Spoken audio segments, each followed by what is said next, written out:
বেগুন বাহার এর আগে কখনো এইভাবে রান্না করেছেন? এতে আছে রাজকীয় স্বাদ, রেস্টুরেন্ট স্টাইল গ্রেভি আর একেবারে ঘরোয়া উপকরণ।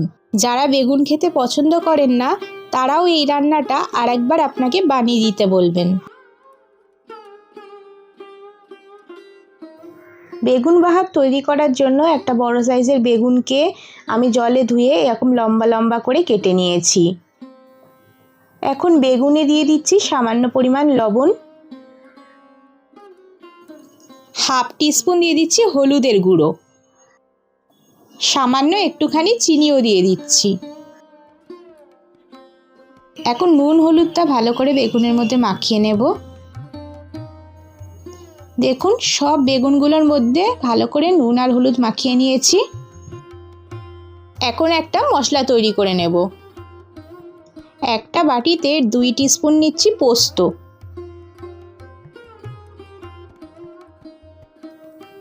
এর মধ্যে 1 টিস্পুন নিচ্ছি কালো সর্ষে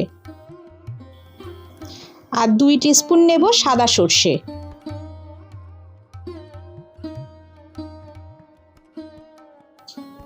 আর এর সাথে নিচ্ছি 3টে কাঁচা লঙ্কা। এখন এর মধ্যে সামান্য একটু লবণ দিয়ে দিচ্ছি। লবণ দিয়ে সর্ষে বাটলে সর্ষের রান্না তেতো হয় না। সামান্য একটু জল দিলাম। এখন মশলাটা বেটে নেব। গ্যাসটা জ্বালিয়ে নেব। গ্যাসে একটা কড়াই বসিয়ে দিচ্ছি।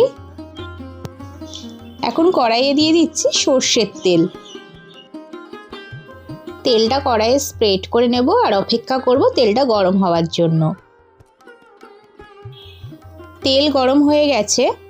এখন আমি যে বেগুনের মধ্যে নুন আর হলুদ মাখিয়ে রেখেছিলাম সেই একটা করে বেগুন আমি তেলের মধ্যে দিয়ে দিচ্ছি।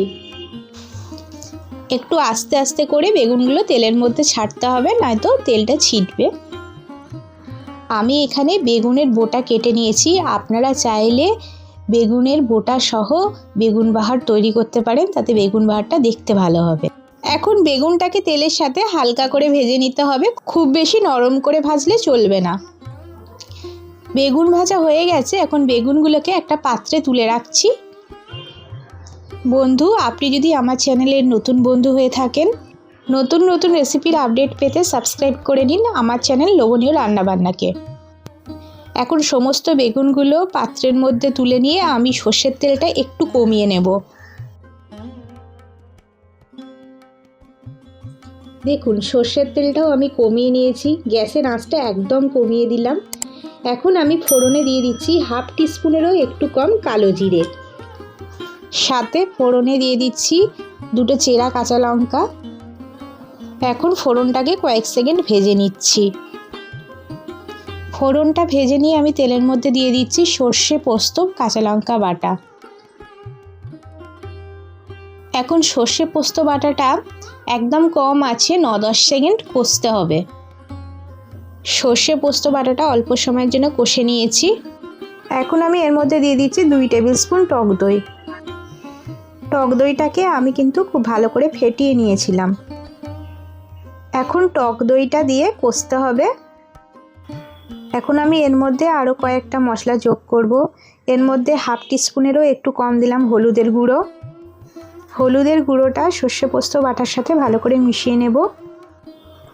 স্বাদ মতো লবণ দিয়ে দিচ্ছি। 1.5 টিস্পুন চিনি দিয়ে দিচ্ছি।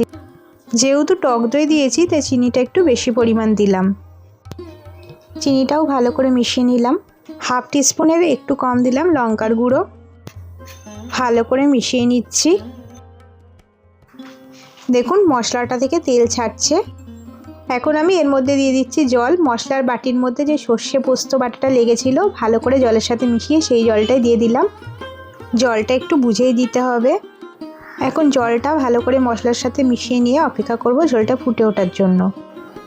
দেখুন ঝোলটা ফুটে উঠেছে। এখন একটা একটা করে ভাজা বেগুন আমি আস্তে আস্তে ঝোলের মধ্যে দিয়ে দেবো। গরম গরম ভাতের সাথে এই বেগুন বাহার খেতে দারুণ লাগে। আপনারাও এইভাবে একবার বাড়িতে বানিয়ে দেখুন, আর কেমন হয়েছে আমাকে কিন্তু কমেন্ট করে জানাবেন। মশলার মধ্যে জল দিয়ে আমি গ্যাসের আঁচটা বাড়িয়ে দিয়েছিলাম। এখন আস্তে করে গ্রেভিটা বেগুনগুলোর সাথে মিশিয়ে নেব। বন্ধু, এই রেসিপিটা আপনার ভালো লেগে থাকলে অবশ্যই কিন্তু একটা লাইক করে দেবেন। এখন আমি এই গ্রেভিটা মিনিট 2 ফুটিয়ে নিয়েছি। গ্রেভিটাকে এর থেকে আর বেশি ফোটানোর দরকার নেই, তাহলে আবার বেগুনটা গলে যাবে। সবশেষে এর মধ্যে দিয়ে দিচ্ছি 1 টিস্পুন কাঁচা সর্ষের তেল। এখন হালকা হাতে সর্ষের তেলটা গ্রেভির সাথে মিশিয়ে নেব। ব্যাস তৈরি হয়ে গেছে বেগুন বাহার। এখন আমি গ্যাস নিভিয়ে আপনাদের পরিবেশন করে দেখাচ্ছি বেগুন বাহার কেমন হয়েছে। দেখুন বন্ধু, বেগুন বাহার পরিবেশন করে দেখাচ্ছি। ভিডিওটা কেমন লাগলো আমাকে কিন্তু কমেন্ট করে জানাবেন। এই বেগুন বাহার গরম গরম ভাতের সাথে খেতে দারুণ লাগে। ভিডিওটা প্রচুর প্রচুর বন্ধু বান্ধবের সাথে শেয়ার করবেন। খুব শীঘ্রই ফিরে আসবো নতুন একটা রেসিপির ভিডিও নিয়ে। নমস্কার।